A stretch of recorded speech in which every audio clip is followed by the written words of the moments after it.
Okay, Masscom 329 people and my blog followers, what I'm going to do for you guys today, with the permission of my good friend Chad Swan, who participated in the blog, he showed you a card trick. I'm going to do the explanation to his card trick.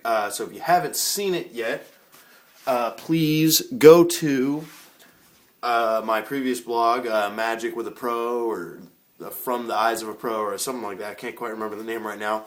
And watch the video of the trick, and then I'll show you how it's done. So if you haven't seen the trick yet, go to it. Okay, so the trick Chad did is actually one of my favorite tricks. It's called the Final Three. And as you can see in the video, obviously it's because the final three cards are the cards that the spectator chose.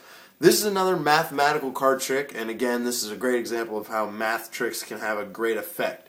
So we'll start with the trick. So the first thing he does is he tells them to choose three cards, one per person, that are similar in some way. And that doesn't really matter, it just makes the trick cooler. So I've got three tens near each other, so let's just say they choose the three tens. Now, so here are the three tens. We're going to set those aside just for a second. Now, in this trick, I do it a little differently than him. The way he does it is he deals piles of 14, 15, and 15. I do it a little bit differently. So basically what you do is when he's giving the spectators these stacks of cards, he's actually counting them off. So I'm going to do it the way I do it, but it can work either way. You can do it with 14. You skip a step if you do it with 14. I do it with 10, 15, and 15. So the pattern is 10, 15, and 15. So you count out 10 cards to give to the first person. You go, but you can't say it out loud. So you're kind of going through 1, 2, 3, 4, 5, 6, 7, 8, 9, 10. That's the first person's pile. Now remember, you can't, say that out loud. You have to count silently in your head. So in the next pile, it's going to be 15. So 1, 2, 3, 4, 5, 6, 7, 8, 10, 11, 12, 13, 14, 15. Gives this to the second person. And then 15 more. 1, 2, 3, 4, 5, 6, 7, 8, 9, 10, 11, 12, 13, 14, 15. Okay, so each spectator now has their own pile along with their own card, so as you can see.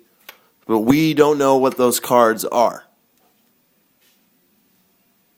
So the next part in the trick is he says, okay, what I want you to do, what I want you to do, and you as in this spectator, is I want you to steal as many cards from this pile as you want and put it on this pile. And then put your card on top. Well, no, first you put your card on top of your pile. So right there, 10 of diamonds into the top of the pile. Next part of the trick, I want you to take as many cards from this person's pile, put it on your pile. So say and it doesn't matter how many cards, they can take as many as they want. So say they take that many. Same thing for the next person, put their card on top of their pile, steal as many as they want from the next person, just like so. And then lastly, you put your card, this person, and then puts it on their pile, and then you, as the magician, take your cards and put it on top of that pile. So now the trick's basically set up. It's good to go. What you then do is, from left to right, you pick up the cards, like so, left to right.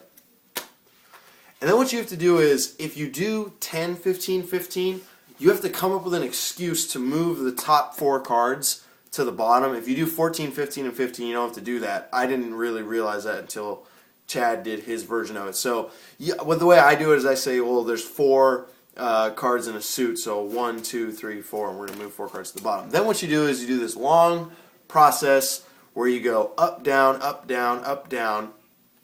The way he does it like that.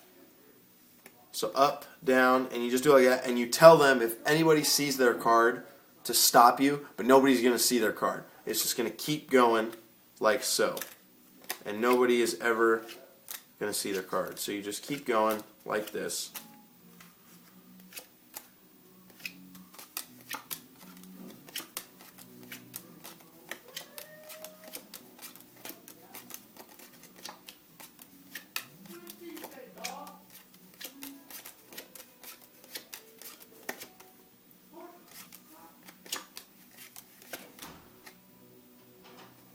And they're going to get a little surprised when they see this because they're going to think, oh, I saw my card, but they really didn't. So then you say, oh, you got to make up some story like you did. Oh, it didn't work.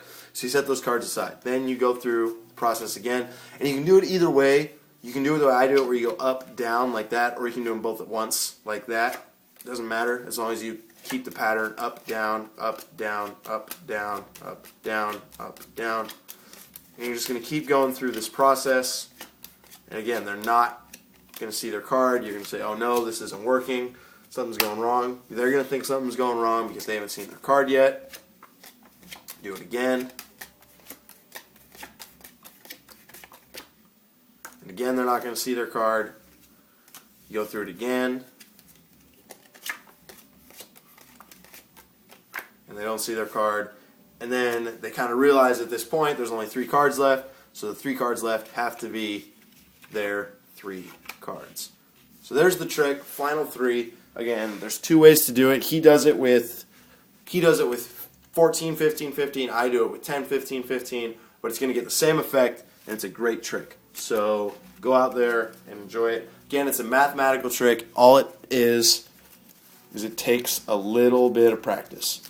But once you pick it up and learn it, it's a great trick. So I hope you enjoyed it. Here's a little, well, that's nothing. Here's a little cool little cut I learned the other day. Show you one more time. It's a great way to cut cards. See you later.